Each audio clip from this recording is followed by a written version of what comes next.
welcome to HRC Training Academy's webinar today. Just a reminder to please put all your questions into the chat and we'll address those afterwards. And in the meantime, I hand over to Denley Walensky, our CEO, to do introductions. Good morning, everybody. Very warm welcome. Our charity is the same as our previous webinar, which is I Love Boobies. It's a 120K challenge in 6 weeks. And every donation goes towards funding a free breast cancer screening for women without medical aid. It costs about 500 Rand to screen one woman, but you're welcome to donate anything that you have spare.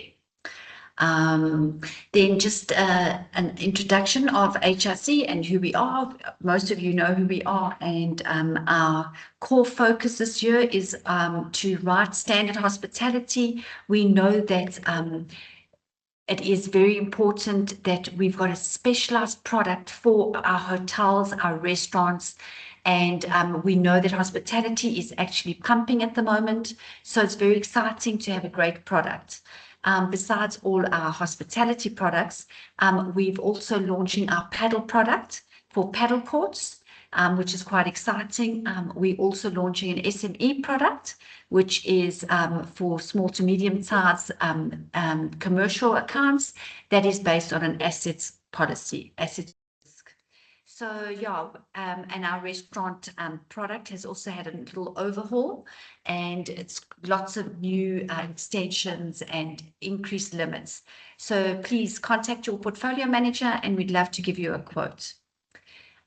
Let's go back to what we're here for. Okay, today's webinar is water myths versus sprinklers, and ISA has given us 1.5 hours CPD, and as soon as we get the register of attendees, we send it to the Insurance Institute, and then they will audit it and finalize it, and then we will send you your certificates.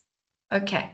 So our webinar today will focus on how advanced technologies are reshaping risk management and influencing key insurance considerations.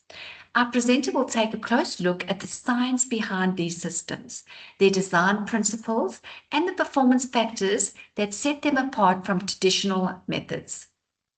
We'll also touch on practical applications and the relevant compliance frameworks that impact risk exposure, loss control, and business continuity across different environments. This webinar has been designed specifically for insurance professionals with the aim of equipping you with practical insights to enhance risk assessment, support underwriting decisions, and provide more informed guidance to your clients in an increasing complex risk landscape. Ferdy Jansen is the General Manager of Bridget Fire.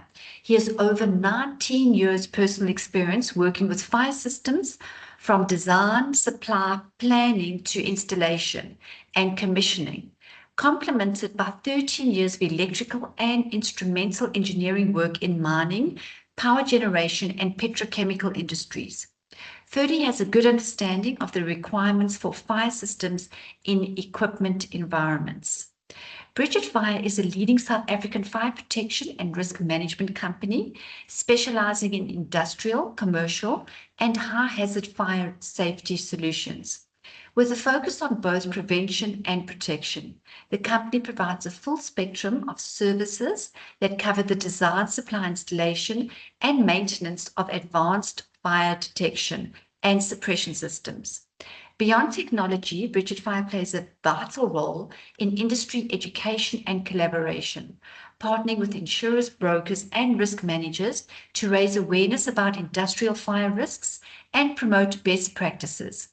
Their goal is to help organizations move from reactive fire management to a proactive culture of safety and prevention, reducing losses, protecting people, and strengthening business resilience.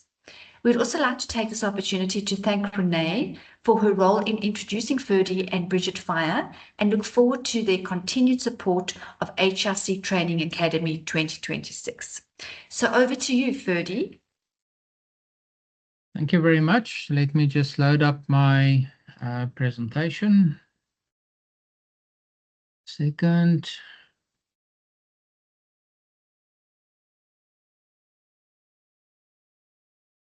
Go. It should be loading now.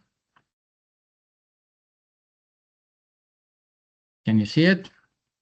Yep, Yes, we can. see it. Thank you. Okay, perfect. Good. Thank you for that introduction. I'm not going to waste any time, so let's get going in it. If there's questions along the way, please post it in the comments. If it's urgent, Renee is monitoring the comments. She will then interrupt and ask the question. Sometimes it's better to address the question while the topic is hot. We've got enough time to go through the presentation to handle questions along the way. So feel free to ask, please. Good. This presentation will cover the science of water mist fire extinguishing. It will also talk about the type of water mist systems that's available, which will then also cover the design aspects, etc. for that. And then we'll look at a couple of applications. We'll do some comparisons with alternative technologies. And we'll lastly talk about the water mist benefits. Right, so looking at the science of it. Water mist is defined in a couple of standards. The more prominent ones is the BS standard, which is 8489, where it defines a water droplet smaller than 1 millimeter is defined as water mist. NFPA 750 also look at a similar definition. But in reality, the smaller the water droplet, the more effective the extinguishing factor. And I will explain it in further slides. So what we then will look at is 3 applications, the ULF, the fog, and the sonic, where it utilizes different sizes of water droplets. Why is the size of the droplet important? It goes about the surface area of the droplet. The water in the inside of the droplet is not what is reacting to a fire or to heat. It is the surface area of the droplet. And when a droplet is halved, you get more than half a surface area. So every time you halve a droplet, the surface area increases by more than a half. So when you do that 100 times or 1,000 times, then your surface area is effectively a lot more than just the surface area of a single 1 millimeter droplet. And that is the basis of its effectiveness. The more surface area you have, the better the ability to take the heat away from the fire, and hence the more effective it becomes in extinguishing a fire. Now, as you know, there's a fire triangle. The 3 components of the fire triangle is fuel, its heat, and its oxygen. So water mist initially takes the heat away by where the water droplets come into contact with the heat. The surface of the water droplet reacts to the heat, and it will then, and the way it reacts, it will then turn into water vapor. And that water vapor, the process of turning from liquid to vapor, absorbs heat, and it takes the heat away from the fire. Okay, so the energy absorption for 1 liter of water is typically 335 kilojoules to take it from 20 degrees to 100 degrees. and you need 2,257 kilojoules to convert the water to steam. So there's a lot of energy. So think of it in reverse. That energy is not produced. It must be taken from somewhere, and that's the energy that it will take from the heat. So the secondary effect that water mist have is when it vaporizes to water mist in gas form, there's a volumetric expansion of the molecules, and it then displaces the oxygen in the vicinity of where the heat is. So not only does it take away the heat, it also takes the oxygen and pushes the oxygen away from the source of the heat. And therefore, if there's an open flame, it not only takes the flame, cools the heat, the flame down, but it also then starves the oxygen to the flame, which then will also extinguish the flame.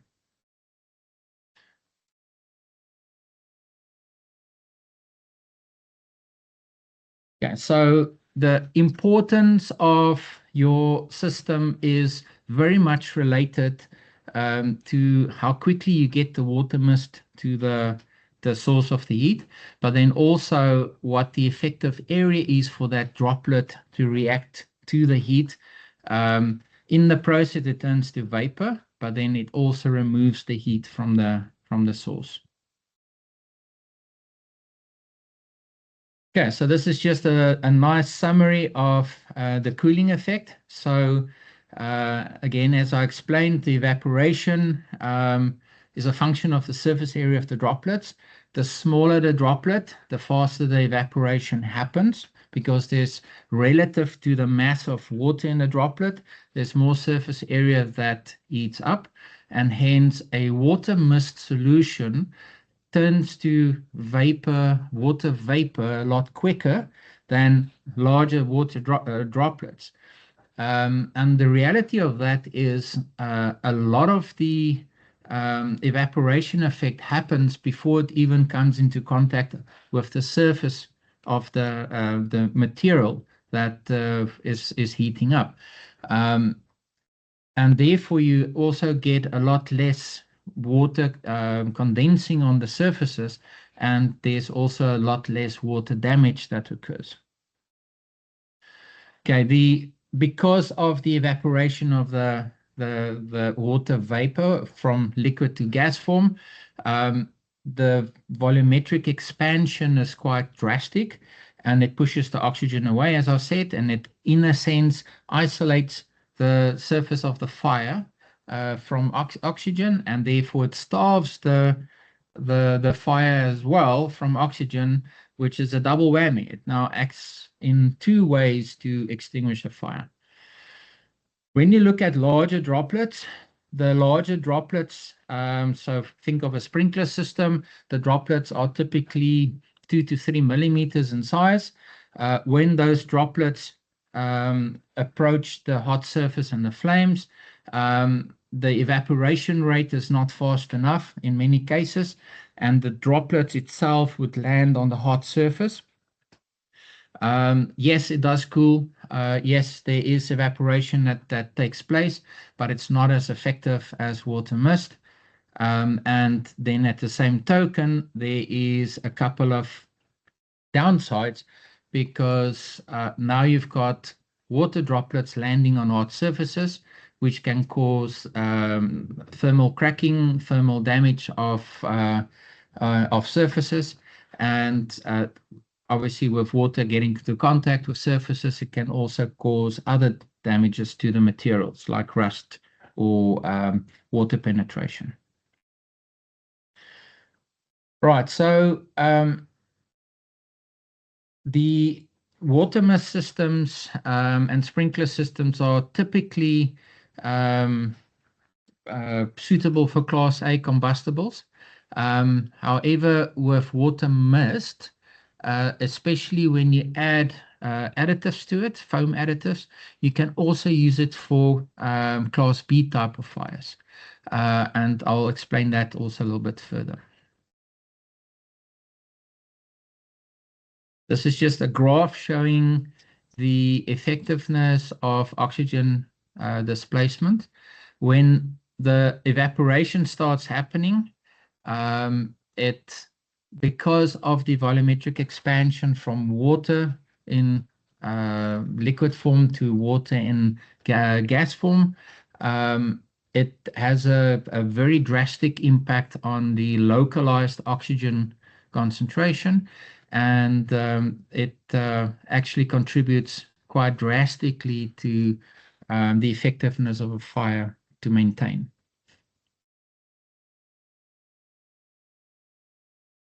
You can look at the cooling effect compared to different systems and different molecule sizes. You'll see that the cooling effect, once it activates and comes into contact with the heat, the cooling effect is also quite drastic, and therefore the main mechanism of water mist systems is the cooling, but it's supplemented by the oxygen starvation or local application of inerting effect. Okay, so let's look at the types of water mist systems. There is high pressure water mist systems where you have a piping system which is exposed to, when we say high pressure, it's 34.5 bar or greater.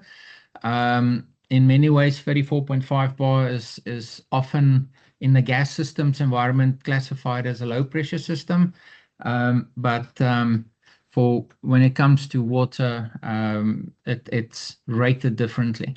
The intermediate pressure system is where your water mist is distributed through piping, and it is also under pressure, but the pressure varies between 12.1 bar and 34.5 bar.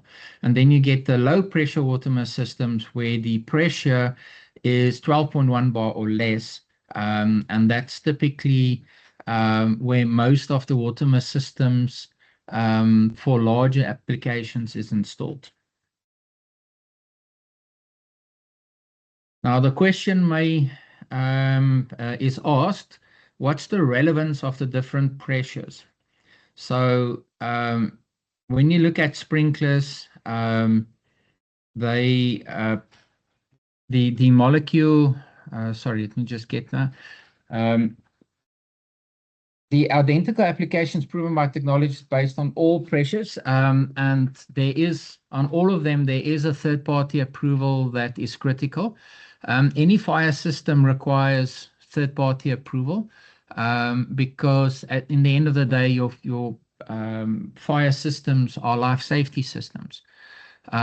So the standards do need to evolve as new technologies are developed, and therefore South African standards are very much based around EN standards and BS standards, British standards or ISO standards, and we also have to adapt as that is adapted as well.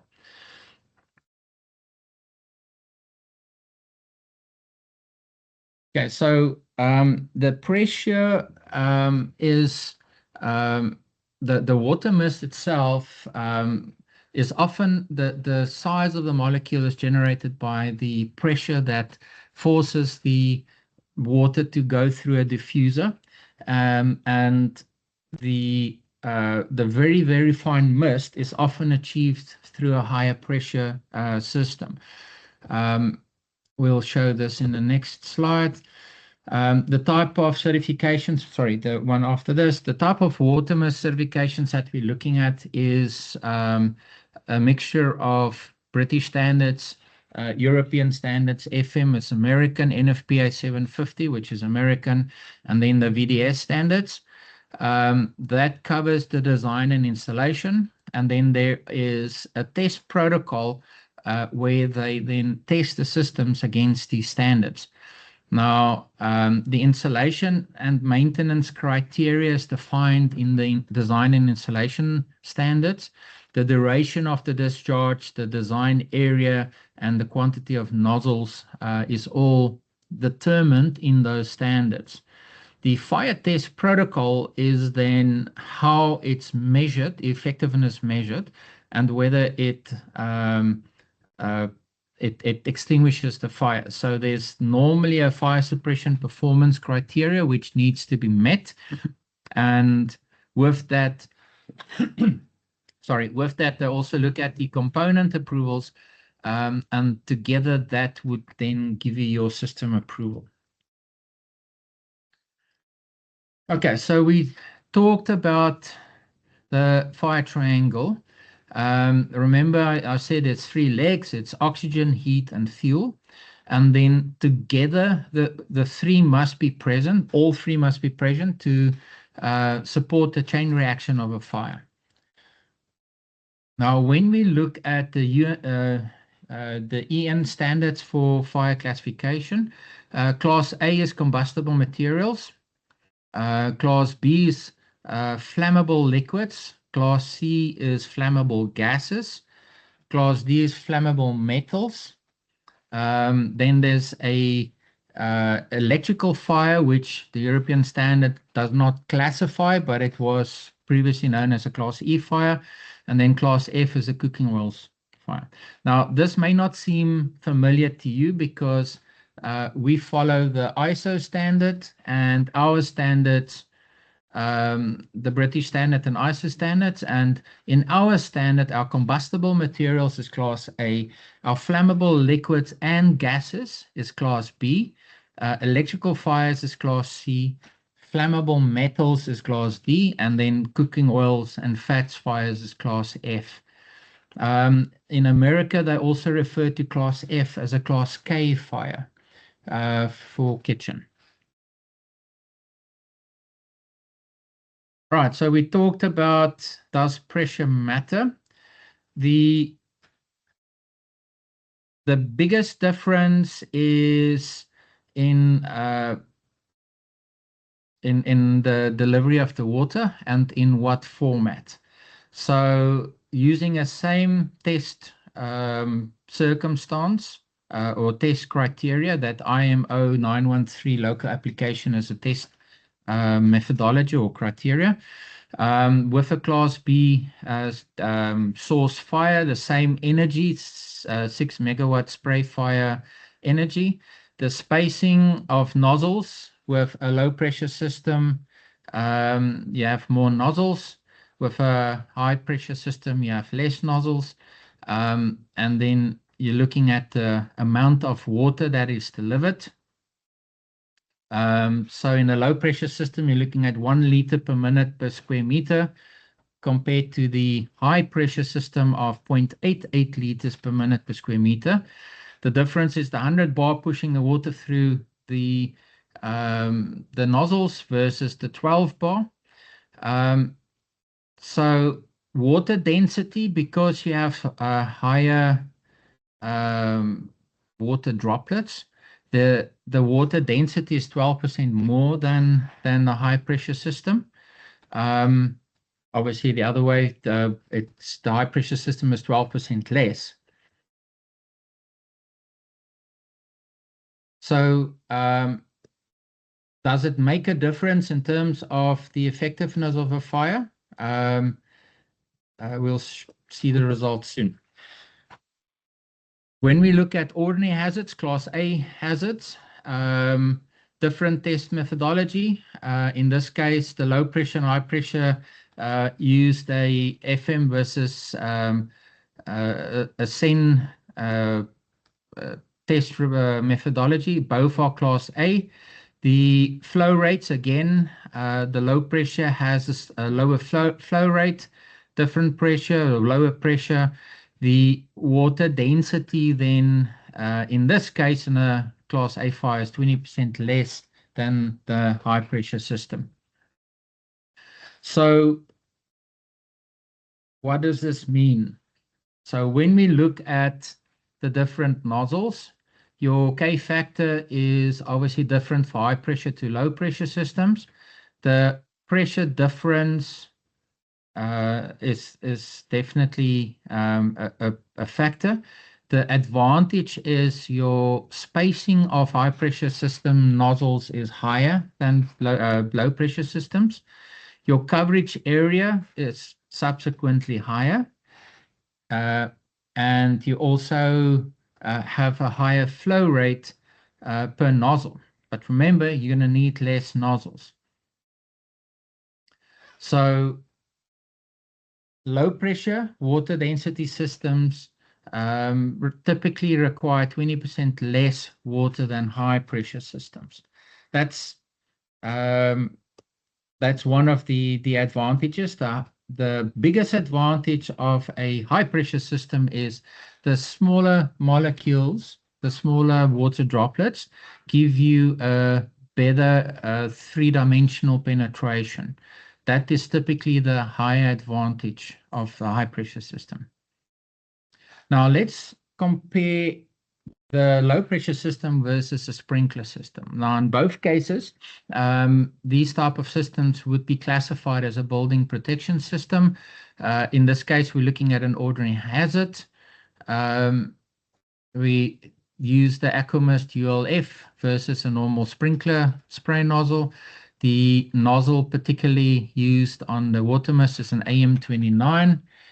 Whereas your standard coverage nozzle applies on the right. The comparative flow rate is 24 liters per minute on the low pressure system versus the 60 liters per minute versus sprinkler nozzle. Now, you may know that your sprinkler coverage is typically 2 by 2 meters. Obviously, depends on the type of sprinkler. So when you look at the quantity of nozzles and the flow rate that you may get, then there's a huge difference in water flow. When we start looking at machine spaces, compared to normal building protection, you would then utilize a different nozzle, which is a AM4 nozzle. The advantage of the AM4 nozzle is, so typically with machine spaces, you would have an activation trigger of the system, and then the nozzles would be an open system. So your machine would be covered by, for argument's sake, 8 nozzles. The nozzle in this case would be an AM4 nozzle, and the comparative flow on a nozzle like that is then less than the normal building protection, but your coverage is slightly less. What are we looking at? We're looking at 13 liters per minute water flow through those nozzles, but the difference is with machine spaces, you want the whole machine to be covered. Whereas with building protection, you only activate the nozzles where there is a source of heat. Sorry, Ferdi. Yes. You have a question from Kadiboni. Can these systems be installed in high-risk, high-bay storage warehouses for Class A products? It can, but you have to look at the effectiveness of the water mist for high heights, because your water mist is reacting more like a gas.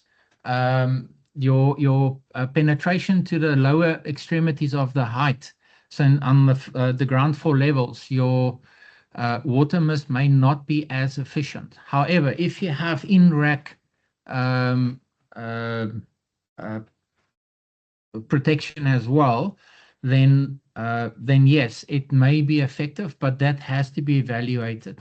The water mist design, and when we move later on to the design elements, you'll see the data sheets give you recommendations in terms of maximum height. So for typical normal building protection in warehouses, your water mist may not be as efficient for general protection of building. However, it is a lot more effective in terms of protecting not the building but the assets. So general warehouses often do not have water mist because water mists are more expensive, but the sprinkler system comes into its own in terms of effectiveness versus cost. Okay, cool. Does that answer the Thank you. question? I think so. If there's any follow-ups, I'll let you know. Thank Okay. you. Right, so the droplet size is dependent on the nozzle and the pressure. So the ULF system, it's got a low pressure single fluid, and the orifice and deflector design in the nozzle causes the vaporization of the water through the nozzle.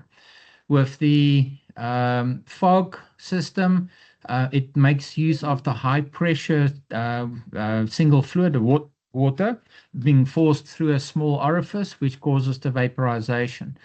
The sonic system would then use a added, it's a low pressure hybrid. So it makes use of twin flow, one high pressure, one low pressure. And the high pressure flow causes the vaporization of the water, the low pressure water. So typically with a sonic system, you would combine water with nitrogen, for instance. So when you look at Class B fires, the smallest droplet sizes gives you the best performance for Class B fires. There is a marginal difference between high pressure and low pressure. It's a 12%. But when you look at Class A fires, the range of the droplet sizes gives best performance for low pressure systems. It's 20% better, and the heavier droplets require for deep is also required for deep-seated cooling. So typically, if you look at paper archives, the larger droplets is better suited for paper archives. However, when you look at electronic spaces, then the smaller droplets, it's better suited for that because you have better three-dimensional penetration.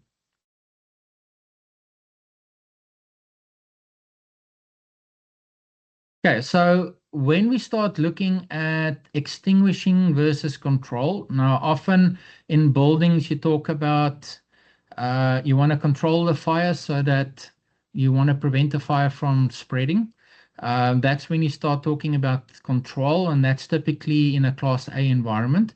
But when you have combustible materials that have high energy value, typical for Class B and Class F conditions, you'd want to focus on extinguishing. So the systems that typically would work well is where you want the flame cooling, you want the radiant heat blocking, and it becomes an alternative to traditional sprinklers and gaseous suppression systems and CO2 systems. And that's also where you would... Sorry, Ferdi. Anaki has a question. I think it's on a section you just covered. Okay, must I go back a slide? Maybe. I'm not sure she can unmute right now. Maybe Anaki, you can pop it in the text box, your question. I think your mic is like programmed off. Yeah, I think so. I'm going to ask her to pop it in the text box, and then I'll ask you the question later on. Okay. Thanks, Ferdi. No problem. Thanks.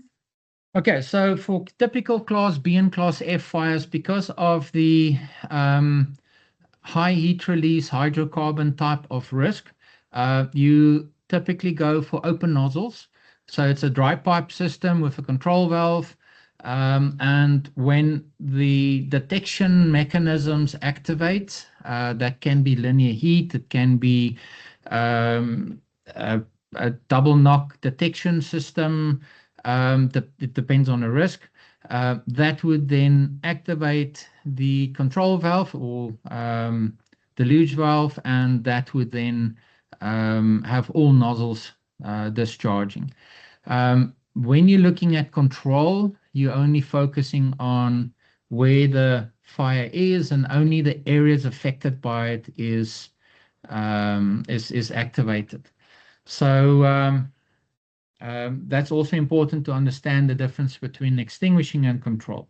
So many building systems, and if you look at the building code, SANS 10400, it's mainly about control. It's not about extinguishing per se.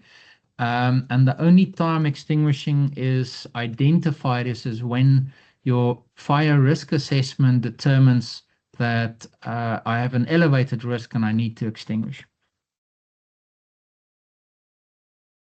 So going back to the Class B and Class F, you typically have a deluge valve, which is controlled, and it would then open and your nozzles would then discharge for the complete area being protected. You therefore have to calculate what your flow rate per nozzle is and add it or multiply it to the amount of nozzles that's there and make sure that the combined flow rate is within the reach of the pump. Often with these systems, remember we talked about up to 12 bar. Often your fire pump needs to be retuned or upgraded where you have a 12 bar capability from the fire pump itself. With the automatic systems, the system is armed and ready. In other words, it's a wet pipe system, and where there's a problem, the glass tube will break and the area will be activated for that where the source of the heat is. The rest of the system will therefore not be activated. Yes, you have less water flow because it may only be one or a couple of sprinkler heads being activated, but that only prevents the fire from spreading. It is not focused on necessarily extinguishing the fire.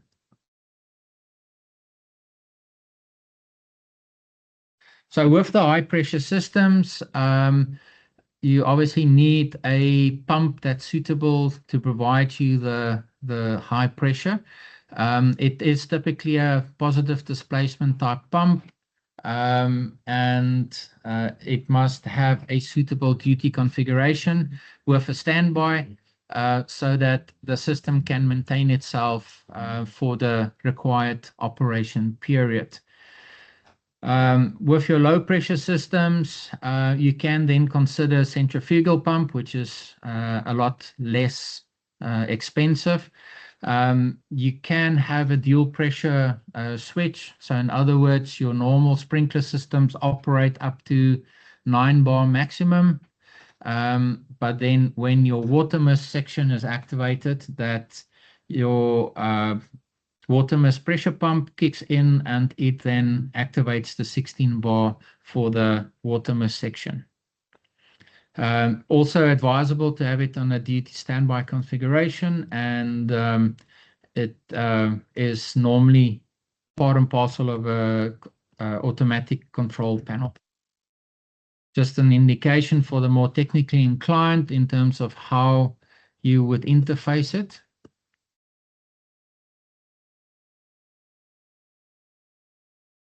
Okay, so we've talked now on systems that what we call hybrid. It sits on your existing water main system, and you basically piggyback on the reservoir that's available. What do we do when there is no watering main close by, or there's no water infrastructure close to the area we want to protect? We can then look at high pressure and low pressure solutions where the water is contained in cylinders or smaller tanks, and there's nitrogen cylinders to, you can also use CO2, but mainly we use nitrogen, where you then basically use that as the pressure to push the water through the system and to give you the pressure to the nozzle to create a vaporization. So the high pressure solutions, we have 200 bar stored pressure in the nitrogen cylinders, and then there's 80 liter water storage cylinders, and it's designed, the amount of cylinders is designed to give you the required water capacity for the duration of discharge required. And then the nitrogen is calculated to push the design, the amount of water through the piping. The low pressure system would typically have the same 200 bar stored pressure nitrogen cylinders, but your water cylinders would be larger tanks, where the tank sometimes is not pressurized normally and only gets pressurized through the activation of the nitrogen cylinders. That the two designs is often determined by the volume of equipment that needs to be protected. So think of substations with transformer bays that's outside, that is not close to water mains, where you can then have them individually protected through standalone systems like these. The connection diagram typically of how that looks, it's a lot more simplified because it's standalone. It's also a lot easier to maintain, but it's important to have the right people to maintain it, as it's a standalone system. So when we look at typical water mist applications, so you do get building protection.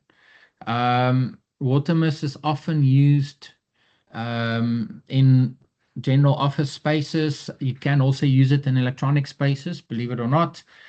There is an FM approval that defines the FM 5560 define the protection on that. There's also a VDS approval on the components for building protection. So examples: data centers, industrial fryers, machinery spaces. That is all very effective areas for protection with water mist.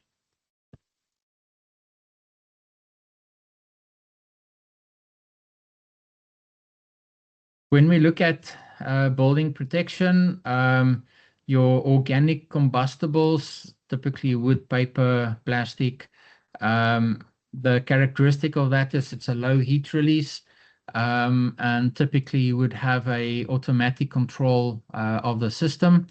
It is an effective alternative to sprinklers. The biggest advantage in this application is reduced water requirement.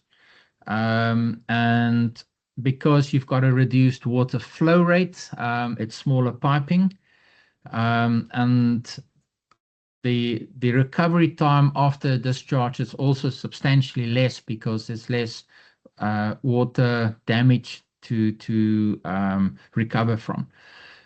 So very good examples: offices, hospitals, care homes, hotels, and shopping centers. When we look at a data center, the biggest risk with data centers is the higher Class A fire risk. What do I mean by that? There's a higher concentration of combustible materials, typically your cable, PVC, plastic type materials that's associated with cables. There's a higher component basis. There's a lot more equipment. And there's also a lot more heat release that occurs. With these type of systems, you still go for an automatic control system. It is an alternative to sprinklers, although in data centers, it's not common to put sprinklers in, although we've come across that. It's more common to have gaseous suppression systems in, like your inert gases or chemical gases. The advantages in data centers, there is application-specific proven performance tests that's been done over the multiple countries, multiple manufacturers. It is water is cheaper than gas, so the infrastructure is cheaper to put in place. And because it's water mist, again, it's a reduced pipe sizes, so you use a lot smaller pipe sizes than the gas systems.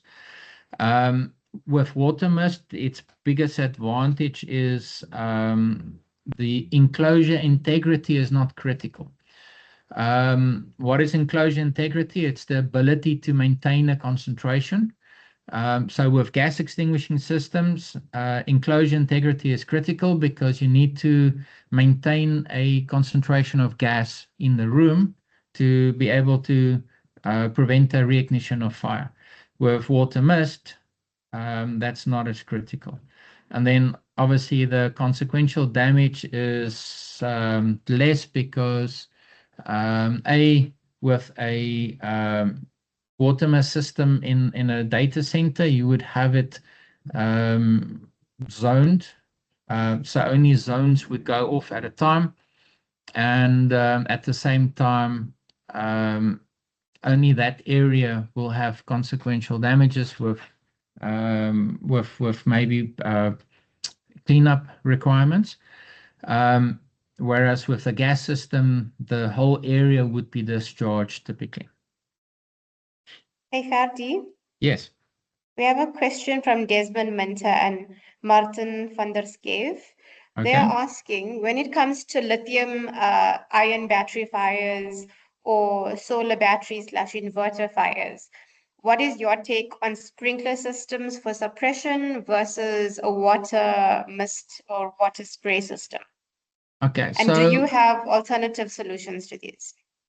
Right. So a normal water solution for battery centers is not advisable because the first thing is the effectiveness of the water getting to the heat. The second part is when you look at a battery, there's normally the liquid on the inside of the battery is actually what heats up. When you add water to that, especially with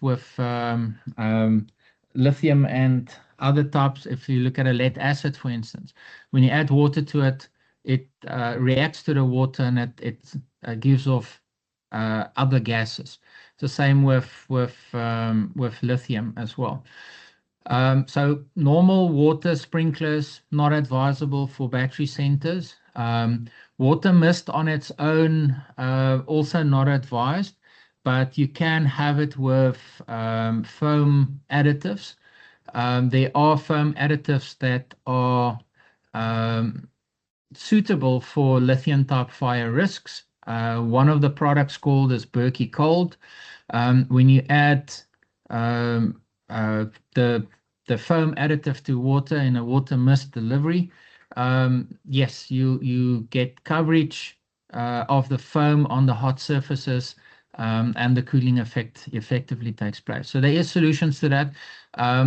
There's still a lot of testing to be done in terms of larger battery storage installations.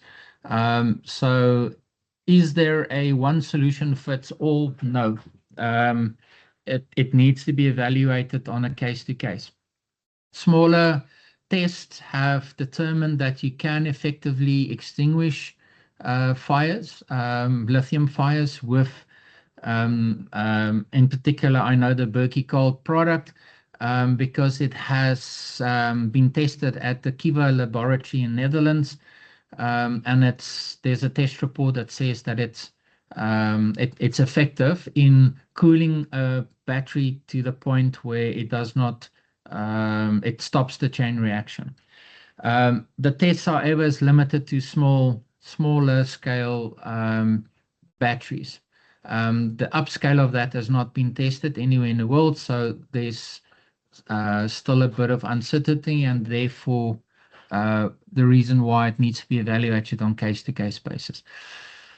That said, Ferdi, yes.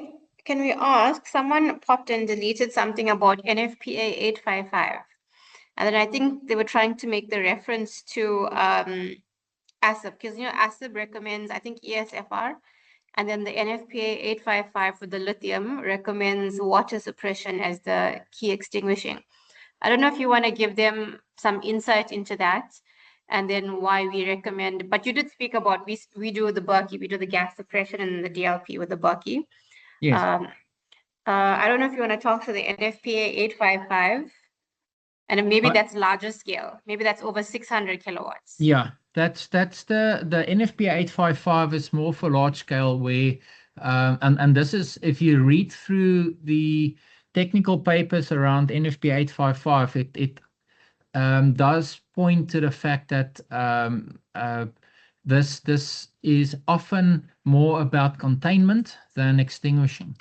The biggest problem with lithium type fires or battery centers containing lithium type batteries is you want to prevent the spreading of the fire. Now, the biggest challenge with batteries is they encapsulated in plastic. So the cells are, you'll have multiple cells in a module, and that module is encapsulated in plastic, and then it's connected together. So when there's a failure within a unit, it would then heat up, and that unit may then have thermal runaway depending on the type of lithium battery that you have. The challenge comes in, you cannot get with your cooling agent to the actual true source of the fire. And therefore, the only thing you can do is you want to basically wrap that faulty module in a cooling agent, and Berkey Cold is a cooling agent, to cool the surface of that to a point where then the reaction stops. The secondary part of that is to try and prevent adjacent cells to also go into thermal runaway because of heat. So you'll never be able to extinguish the module that's burning until the outer shell of that module, the plastic it's encapsulated in, is compromised, and then your foam can be in contact with the cells. The biggest function, therefore, is to prevent that one cell from causing overheating of adjacent cells and therefore spreading the fire.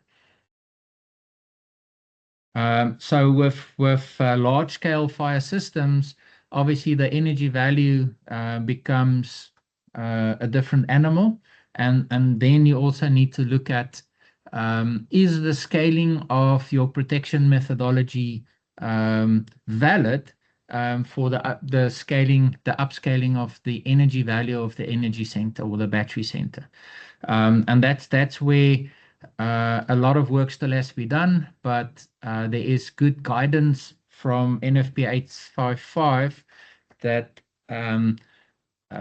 through the tests that has been done, what is the recommended procedure. But again, that is not a definite solution, and I think there's still a lot more to come in that side of the fire industry. Does that answer? Yeah, I think that was good. Let me see if they put any more comments. Desmond says lithium-ion battery remains a current issue for all insurers. Thermal runaway is still the biggest risk, international problem being worked on. Agree, Desmond, agree. Like Ferdi said, NFPA 855, at least they concretize it. I don't think the UK has a proper code, so NFPA seems to be the leader. And like Ferdi said, for larger battery bays, like we're talking warehouses greater than 2,500 square meters, you're going to need that heavy water suppression, the ESFR. But I was just popping in here because Ferdi did a case analysis for us. I think it was last year, Ferdi. So it's not just like the suppression. Yes, that absolutely is essential, but you also got to have the early detection, the spatial separation between bays, the firewalls, etc., and then separation from other combustible materials. So for very large areas in your warehousing for battery bays, you have to put in the ESFR, like a heavy duty water suppression system. And then like for smaller areas, which Bridget covers, I don't believe we've ever done a warehouse greater than 2,500 square meters. But for other areas, less than the 600 kilowatt, we definitely do the gas suppression, which is approved, and we do the DLP. So like 2 heavy knocks with the detection, with spatial separation if need be, because our assessors go out. And then obviously the firewalls, minimum 2-hour fire rating. So those checks are done in compliance. I hope that helps. And then there's also that case study, Ferdi, from Moss Landing in California last year. There was that major factory fire. So it ties in with the recommendation Ferdi was just explaining now. Yeah, Ferdi? And when you look at there's often technical papers that get issued by FM and NFPA and even UL where it adds to design notes or those case studies. They actively use that to adapt their design philosophy as more data becomes available. When we look in at machine spaces, now this can be oil field transformers to hydraulic presses, hydraulic machinery, generators, turbines, etc. NFPA 750 is often used, or most of the times used, as your design standard, and even those the methodology is if you're not certain, you need to do a discharge test to verify that you need to actually do a fire test, because the variables are so vast that you can't have a single criteria defined in a single discharge test on an actual fire. So often with these, if it's not defined through previous testing, then you need to create a fire condition and do a discharge test and verify the time it takes to extinguish the fire. And then NFPA 750 says the extinguishing time you multiply by 2, and that is then your design requirement in terms of working out how much water you need for that design. So to a large extent, because the practical installations are so vast, vastly different in size, in nature and risk, there's a large element of you need to apply a philosophy which is defined by the standard, and then you need to have it backed by empirical tests that has been done in the past. The manufacturers of fire systems, of the water mist fire systems, are very active in that. So companies like Tyco with the Aquamist actively do a lot of tests, and they publish the results of those tests and update their design requirements based on that. So as much as you try to be proactive, it still remains to some extent a reactive type of environment.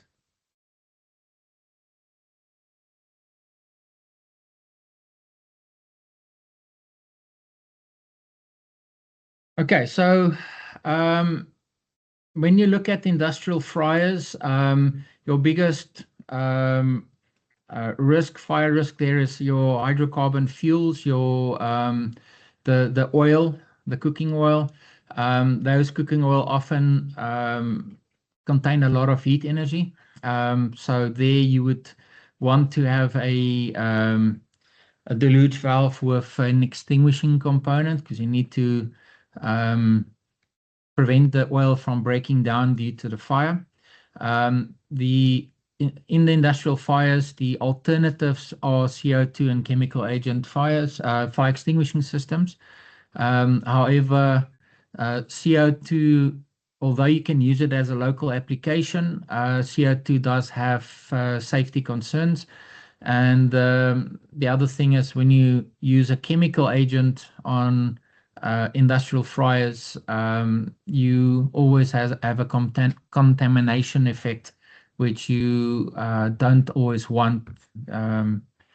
So it is a common practice to use water mist in industrial fryers. The advantage with these types of systems is that you do a full-scale fire test. And because you are doing a discharge test on a regular basis, you can see that it works or it doesn't work. And the advantage is in those environments is you do have a rapid recovery because the water is contained to where the risk is, and it does not contaminate the oil. You just need to do the oil and water separation. Examples there: batch fryers, kettle fryers, and conveyor fryers. In your machine spaces, again, your fire characteristics is your hydrocarbon fuel loads. You often have high heat release surfaces. Typically, you would use sprinklers or foam or water spray, CO2 or gas suppression systems for protecting those spaces. Water mist is a very good alternative, and in many cases, a better alternative. One of its main advantages, especially compared to sprinklers, is reduced water usage. When you compare it to gas systems, you don't need room integrity. And again, the rapid recovery. Okay.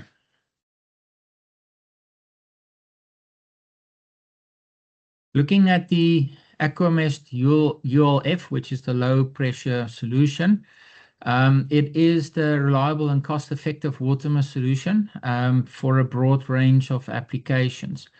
It is almost as effective as high-pressure systems. The additional advantages is lower electrical requirements and no high-pressure piping and fittings.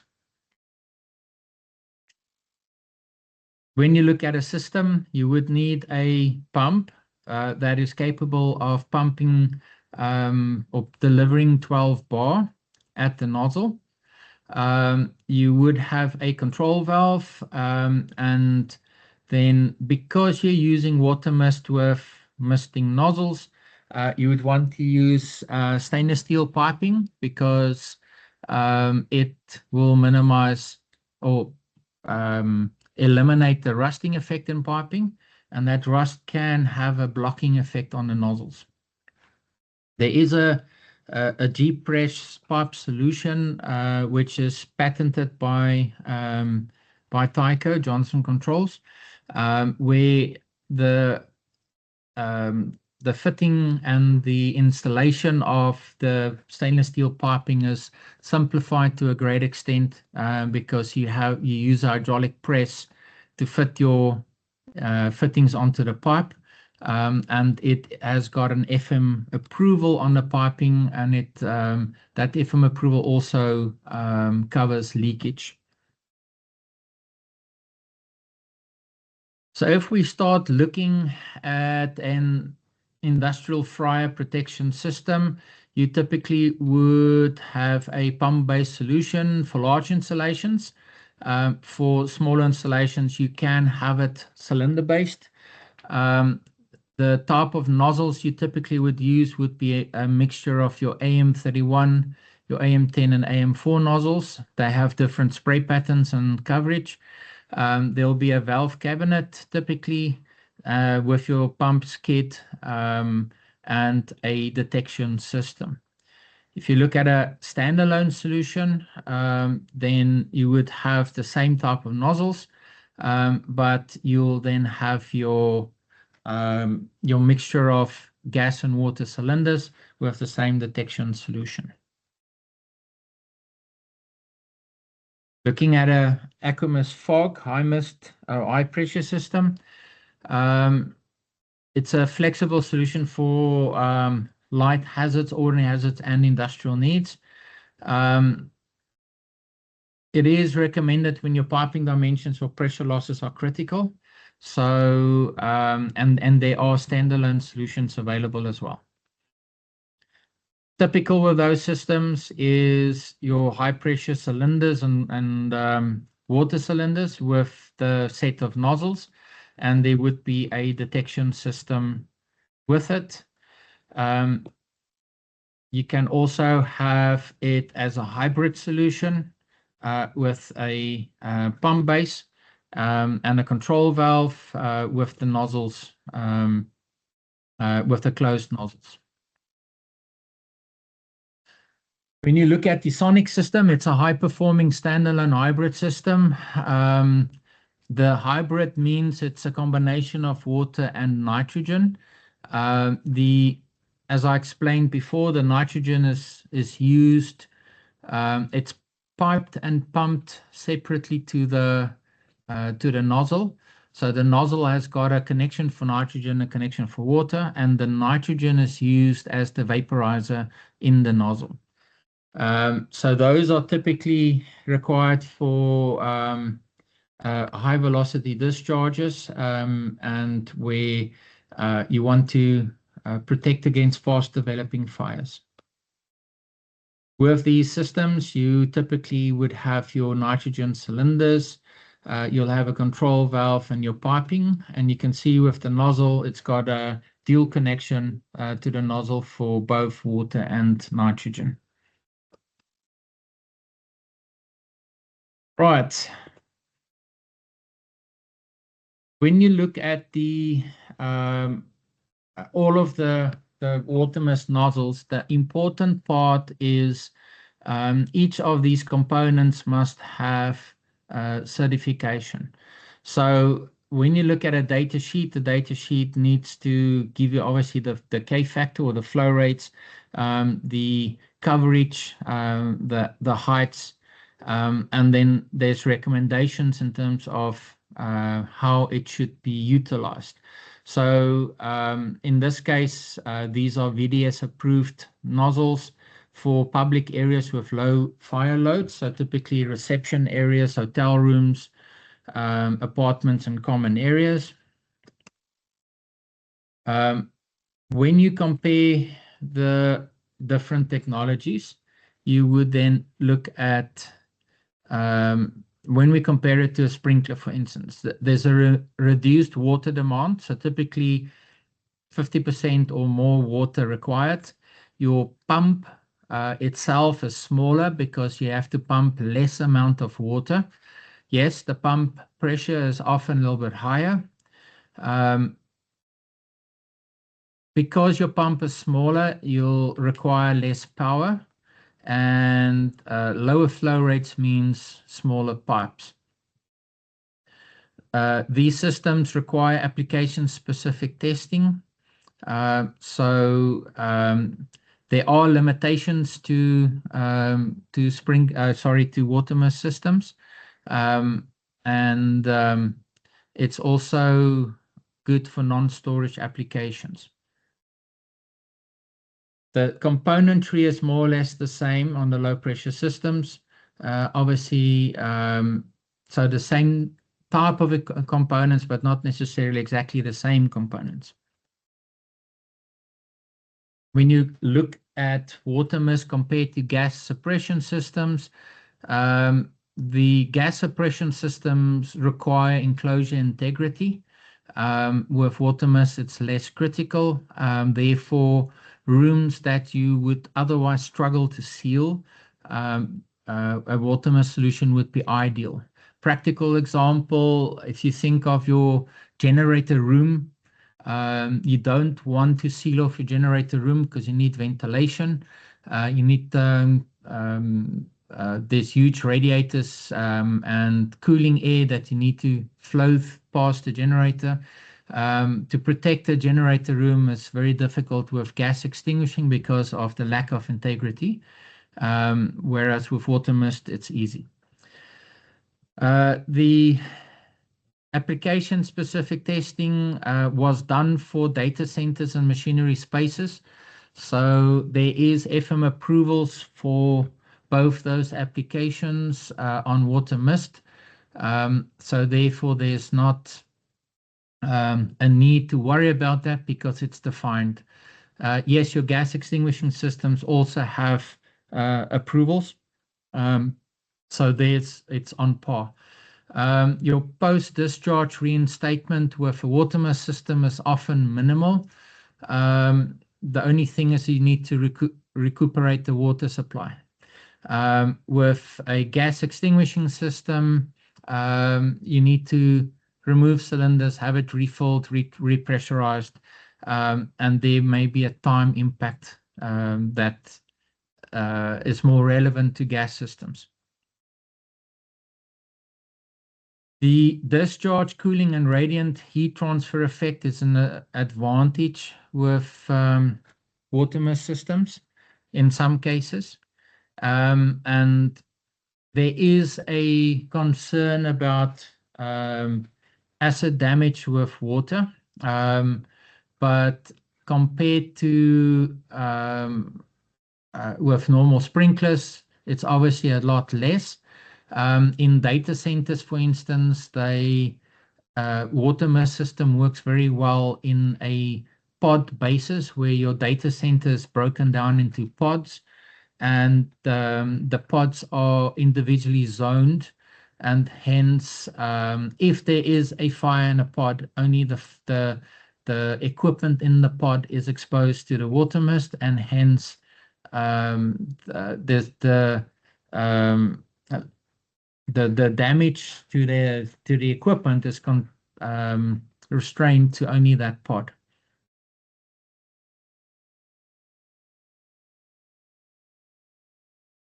Okay, so water mist has been around for a long time. Initially, it was very popular in dust suppression, and at some point in time, the advantages of water mist as a fire extinguishing methodology was acknowledged and realized. From a Johnson Controls and Tyco perspective, they've been working with low pressure for 15 years, and they've been actively working with the hybrid low pressure and high pressure solution since 2012. So it is not a new technology. It's just a lot of testing has been done since then to give you case studies and to determine the effectiveness and to obviously improve on the nozzles. The advantage with the AquaMist solution, you have different pressure ranges and water molecule size ranges. Obviously, it comes at a different price range as well. But compared to other products in the industry, it's well suited and it gives you a broader range to choose from.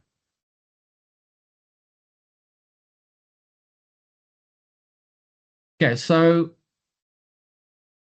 as is the case with Johnson Controls and Tyco, we as Bridget also do the other types of protection as well. So we are not limited to the AquaMist solution and water mist solution. We are also an OEM manufacturer of our own gas extinguishing systems, which are EN 15004 certified. EN 15004, for those that don't know, is the same as ISO 14520, and that ties back to SANS 14520, and it's all related to each other. So we have international approvals on our gas extinguishing systems. So if a water mist solution is not the only solution you're looking for, we also have the other means of protecting the assets. I don't know if this video works. Sorry, that video has been removed. So when you look at a typical water mist design, the design starts with the nozzle requirements. So you first need to look at what is the type of application. There's design guides, and the design guides is then tied back to the type of nozzles that you use. So you would then choose the design guide for the type of protection. So if it's a machine space, there's a machine space design guide. You would then have a choice of different approved nozzles, which have got different, as I'll say, spray characteristics and flow characteristics. You choose your nozzles to give you the coverage. Then based on that, then you work it backwards in terms of working out what your piping is, what your flow requirements are, and taking into consideration any obstructions that may be there, focusing on the risk areas, and then based on that, you then work it back. You then create a isometric of the pipe layout required. We have a CAD tool which we then use to draft it, but then also to do a flow rate calculation. We do it manually as well, but the software helps with that, and then that gives us a prediction of required flow rate and what pressures are required from a pump perspective. Should you need more information, there are some brochures available. It is downloadable from Johnson Controls directly. We are the agents for Aquamist in Southern Africa. So we can share those links with you, but it can also be downloaded off the internet. And then obviously there's a little bit more information on this if you want to read further about it. Are there any questions?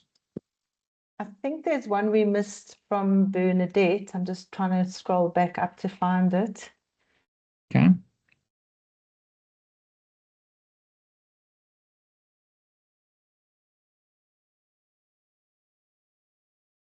Just give me one sec. Okay, she wants to know, would you be able to confirm whether you could assist in guiding the client on the appropriate type of nozzle to be installed based on business type and occupation? Yes, we can. The biggest thing is to understand what the fire risks are. So yeah, we can assist with that, and our customers are typically the installers of these systems. So we generally help them with the design of the system itself. We often also work with the consultants to make sure that the design is compliant. So yes, we can do that.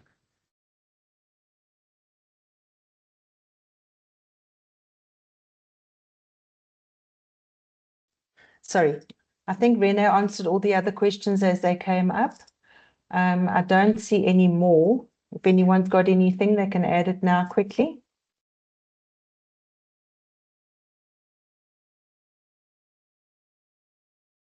Okay, I don't see anything else.